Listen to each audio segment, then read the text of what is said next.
Assalamualaikum warahmatullahi wabarakatuh. Perkenalkan, nama saya Yasmin Putri Soliha dengan NIM 22811333403. Di sini saya akan menjelaskan tentang etika dan moral. Apa sih yang dimaksud dengan etika? Etika secara etimologi berasal dari bahasa Yunani, yaitu ethos, yakni adat atau kebiasaan, watak, kesusilaan, sikap, cara berpikir, dan akhlak. Sedangkan menurut para ahli, etika adalah aturan perilaku, adat istiadat, kebiasaan manusia dan pergaulan antara sesamanya, dan di dalamnya menegaskan tentang sesuatu hal, mana yang baik dan mana yang buruk. Lalu ada tujuan etika. Yang pertama, untuk mendapatkan konsep yang sama mengenai penilaian baik dan buruknya perilaku atau tindakan manusia dalam ruang dan waktu yang tertentu. 2.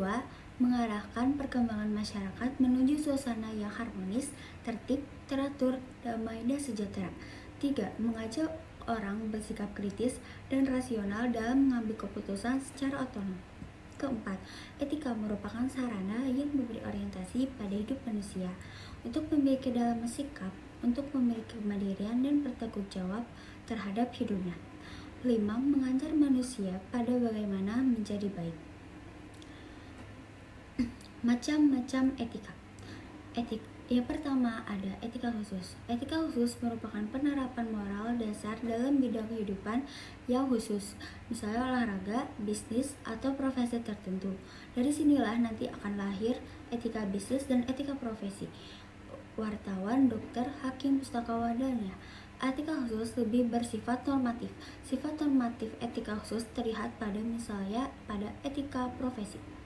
Yang kedua ada etika umum. Etika umum merupakan etika yang membahas tentang kondisi-kondisi dasar manusia itu bertindak secara etis.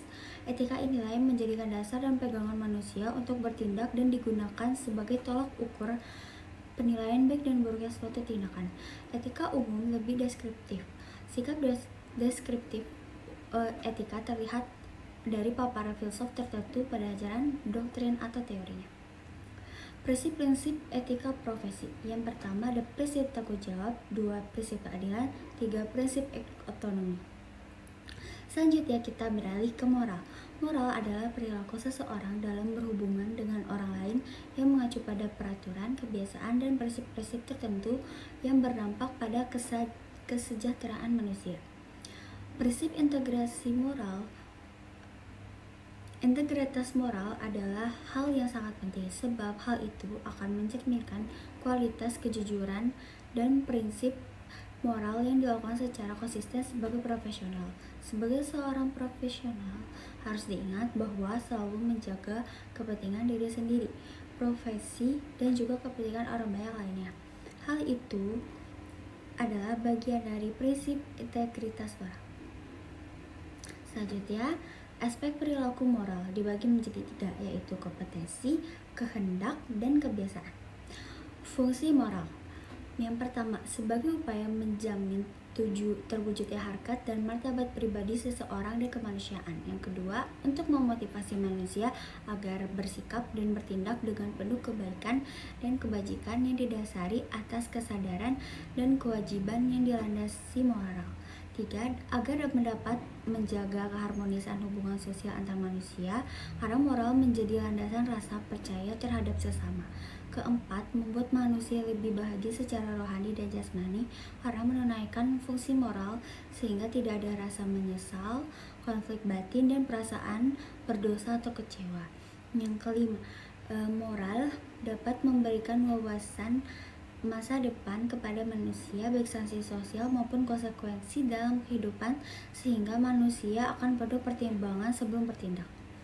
Yang keenam, moral dalam diri manusia juga dapat memberikan landasan kesabaran dalam bertahan dalam setiap dorongan, naluri, dan keinginan atau nafsu yang mengancam harkat dan martabat pribadi.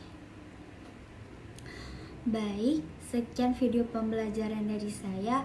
Wassalamualaikum warahmatullahi wabarakatuh. Dadah semuanya.